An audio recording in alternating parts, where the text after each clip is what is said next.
即係可能老遠遠嗰個，我懷疑佢從晚半夜執到出嚟都冇賣就，佢等我。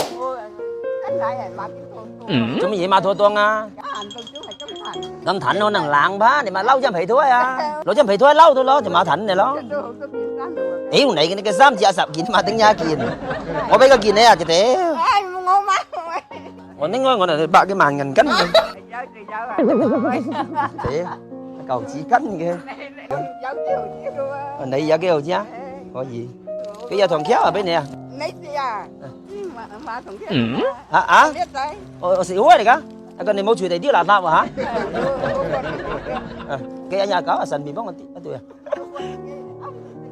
còn ấm thôi chứ mày ngồi mà cái sự hố được không này con này chỉ có căm thạnh con này này thì cái làm đâu mà tao ngủ mau lặng cái này nên lục sát sạch đưa cái nhẫn chưa con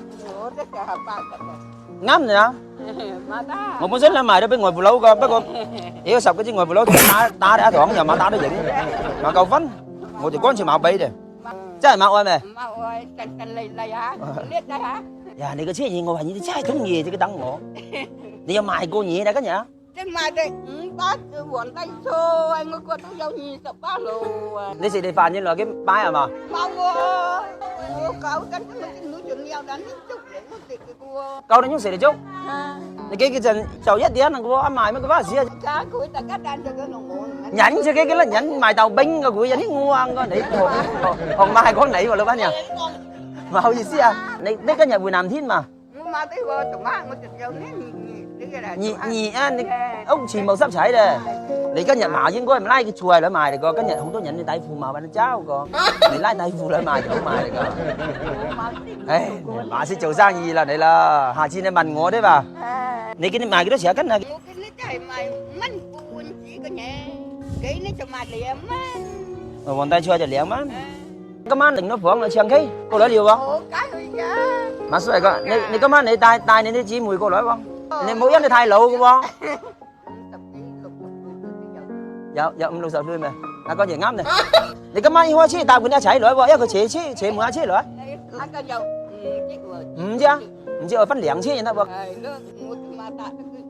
mà ta này phân liang chế ta ở chỗ này rồi à câu đen sập cho chúng tàu vài à mà để chẳng ai thấy như giờ lộ là tay thiêu mẫu thiêu đó cô bác giờ có quá xí đi cô bác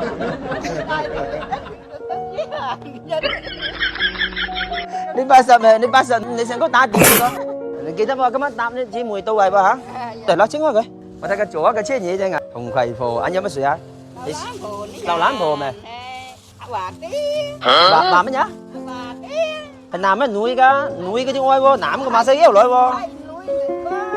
nuôi nhàn ngó gì nên nạm cái mạo cái loại cuốn sách này mà cái tôi chả phán cầu vân đó siêu cấp đặc ê ngô lắm thấy này bao cái gì rồi vậy cho nó hao lấy này lấy ra cho mình có phổ à bà tiếc mà nhắm hấu nhẹ vào hả vui tôi vậy không chứ thì cô hình không cầm gì chứ có nhắm nó cô kia được á con này nhắm cái má mạo bay cái vui vậy đó mà